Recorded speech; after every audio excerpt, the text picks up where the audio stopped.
What is going on, everyone? Welcome back to another video. I wanted to apologize for the gap in my postings. I had some friends visit and I also had to take care of stuff in real life. Today, we will be talking about some tips to look out for and to master to help you rank up the ranks in Marvel Rivals. This video will be pretty in-depth and it will be considered to be on the advanced side, so it is essential to have a pretty good understanding of how the game mechanics work.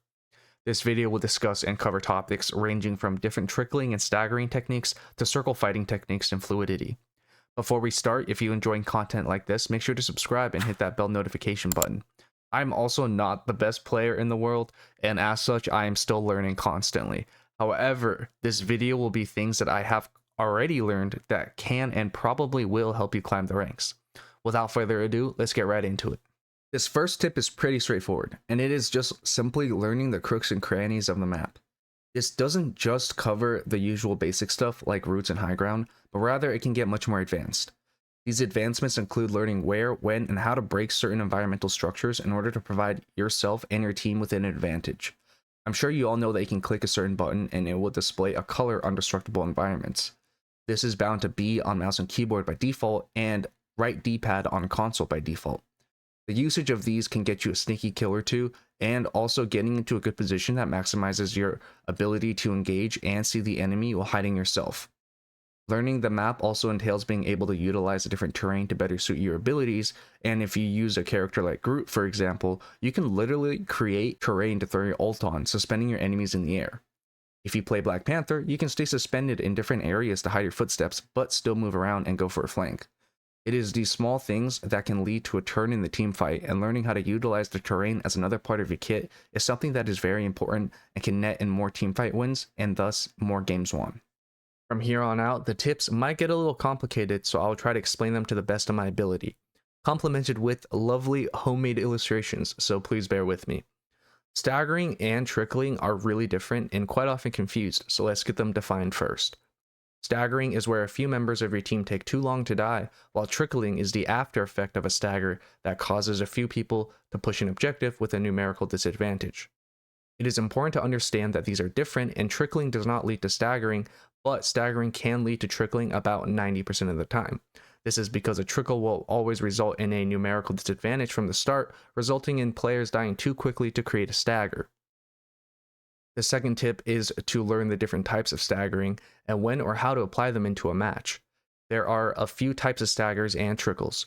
To better understand, we'll be taking a look at a top-down bird's eye perspective of the map Yggdrasil Path, which is a convoy push map. The first one is an immediate stagger, where 1 to 3 enemies are almost killed instantly at the start of the fight, and then it creates a numerical differential for the remainder of the fight and potentially the next fight. The second type of stagger is a ripple stagger. This type of stagger is a type of stagger that you ideally want to achieve, but is very difficult to achieve and easier said than done. It encompasses abusing a certain mechanic of the game, and that is the ability to see enemy respawn timers. It also takes mathematics to execute, and you have to calculate walking distance as well as damage done and potential damage blocked. Let me explain. There is a fight and 3 of the enemies die, leaving 3 alive. Your team then stalls, waiting for the respawn enemies to trickle and walk back. As they reach past the halfway point between their spawn and the objective in which you are fighting, give or take, you kill the 3 remaining staggered enemies. This creates a dilemma for the 3 returning back to the objective, and they're forced to make a choice. Either commit to the fight with a numerical disadvantage, or walk back where your team chases and potentially gets another pick. Either way, it is a lose-lose situation for them and a win-win-1 for you. This can be repeated over and over, and for some instances, I've seen it done all the way back to their spawn. However, if this is the case, just regroup and prepare for the next fight. People will adapt, and your ripple will reach a quote-unquote critical point, in which the risk of continuing outweighs the rewards, so be wary of that as well. The critical point is usually reached when you have to overextend an uncomfortable and overextended distance from either the objective or from a safe retreat point. But this works all the way up until Grandmaster from my experience, and I've seen it work in replays up until Celestial and even a little bit into Eternity, so give it a try.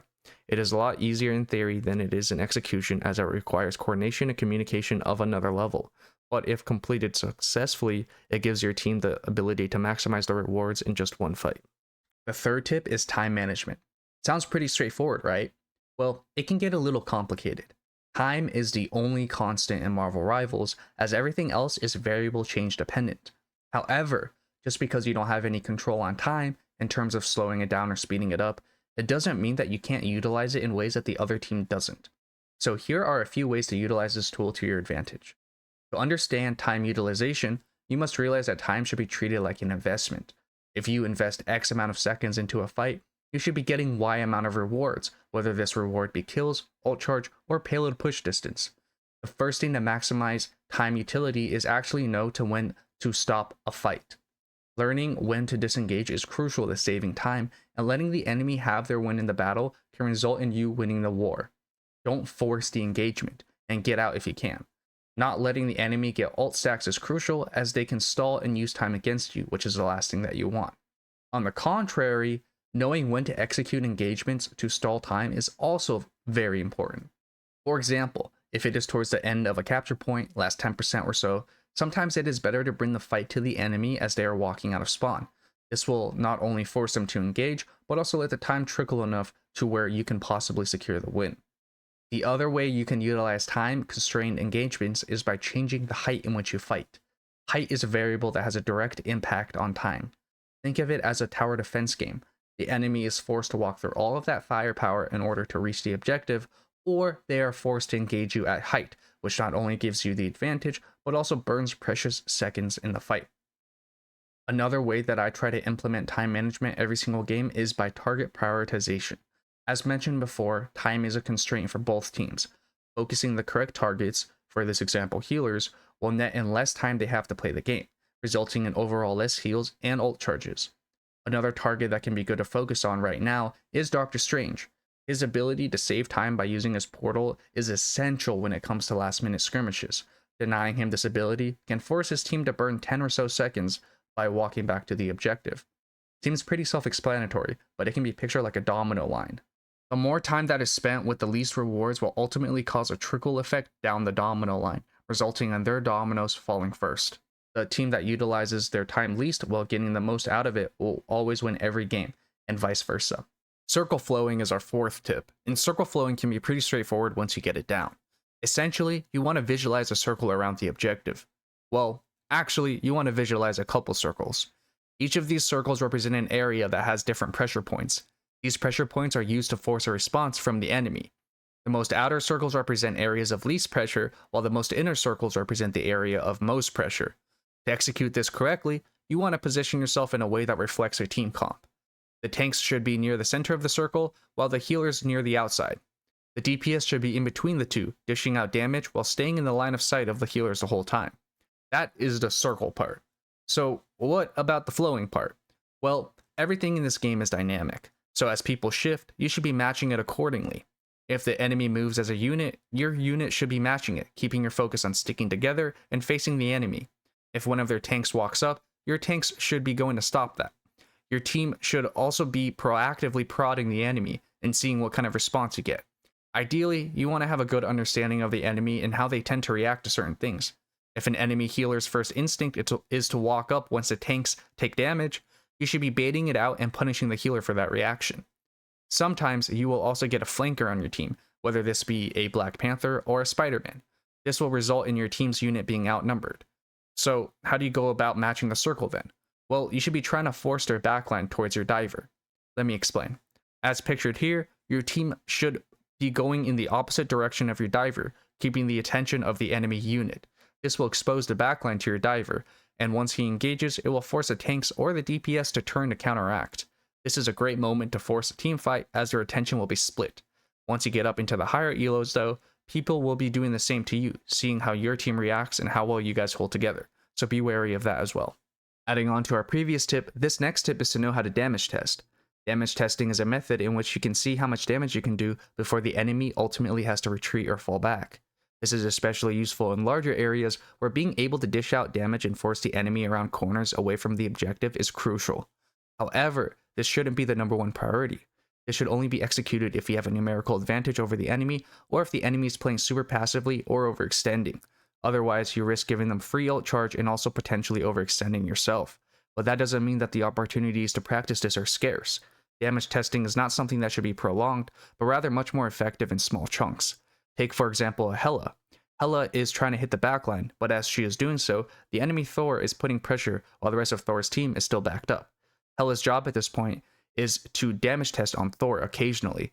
She should still be primarily focusing the backline as a peek to heal Thor, but occasionally throwing a few auto attacks and abilities at Thor will result in Thor having just a little bit more pressure against his push, and also not being able to fully commit to the dive.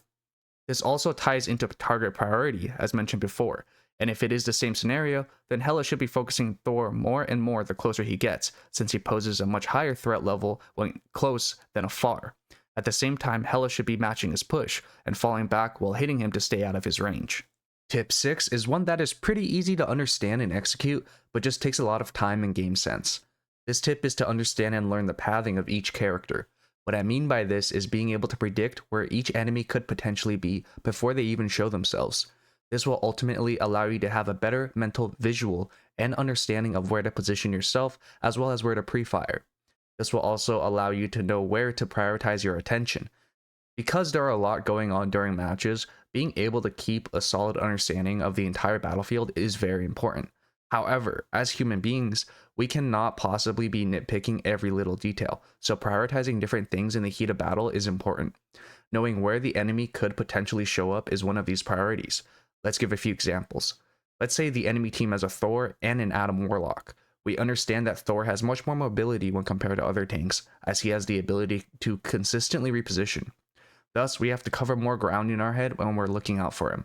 We have to be consistently paying attention to both the ground level as well as high ground.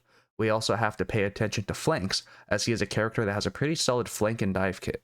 But let's say that Thor is in front of us. We see him, and he's playing like a standard tank, frontlining for his team. But Adam Warlock is not missing. Now, we know that Warlock does not have the same mobility that Thor has, thus we can rule out potential spots he could be. We don't have to pay as much attention to our flank, and we also can rule out some high ground spots if they don't have stairs. We know that Adam will most likely be in the back of his team, so if we see him, we can start to pay less attention to certain spots and start focusing more on the team fight. Once again, thank you everyone for stopping by and checking out this video. If you have anything to add or feel like anything is wrong, please feel free to let me know in the comments down below. If you enjoyed this type of content, consider hitting that subscribe button and like button. Also, on a quick note, keep an eye out for a poll coming out later this week on this channel. My name is Panda, and thanks for stopping by. See you all next time. Peace.